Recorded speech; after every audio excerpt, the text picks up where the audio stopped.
දන්නවද ලංකාවේ සතුටින් ඉන්න මිනිස්සු ජීවත් වෙන්නේ මොන නගරද කියලා? ඔබට ජීවිතේ සතුටින් ඉන්න ඕන නම් මේ ටවුන් එකට ඵලයන්. ඔබගේ අතේ ලක්ෂයක් තියෙනම් මාසෙකට 120 ගානේ අවුරුද්දට 240ක් ඔබට ආපහු සල්ලි හම්බ වෙනවා. වගාවකට ඉන්වෙස්ට් කරලා ඔබට පාඩුවේ ඉන්න විතරයි තියෙන්නේ. උඹට හිතුණා නේද මේ කියන්නේ වීලි කලාප ගැන කියලා? නෑ වැරදි. මේ නගරේ මිනිස්සු උඹ කොටයි කියලා උඹට අපහාස කරන්නේ නෑ. දිග පළල උස මිටි කළු සුදු රෝස කියලා උඹට වෙනස්කම් කරන්නේ නෑ.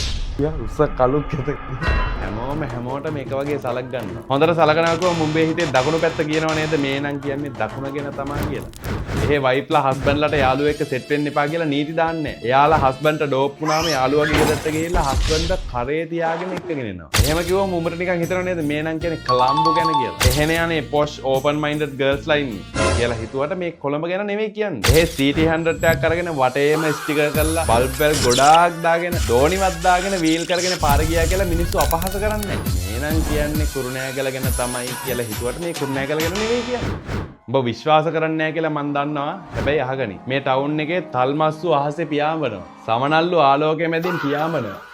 නෑ මේ සමනල්ලු නෙමෙයි. හෙලෝ.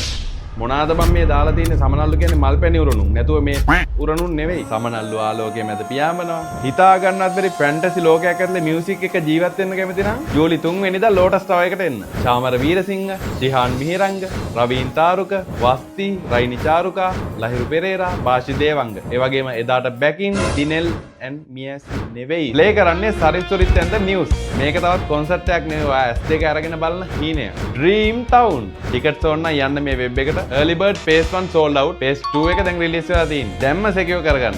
අර ලංකාවේ සතුටින් ඉන්න මිනිස්සු ජීවත් වෙන ටවුන් එක ගැන කියන්න බැරි වුණානේ. ඊට කලින් ඔබ කතා කරොත් අපායට යන්න උන්නත් වෙන යාළුවෝ මෙන්ෂන් කරපන්. එහෙම ලංකාවේ සතුටින් ඉන්න මිනිස්සු ජීවත් වෙන ටවුන් එක කියලා එකක් නෑ බං. ජූලි 3 වෙනිදා සිහින නගරෙත් තියෙන්නේ පැය කිහිපයකට විතරයිනේ. උපදීම දුකක් බං. තේරෙන්නේ නැද්ද?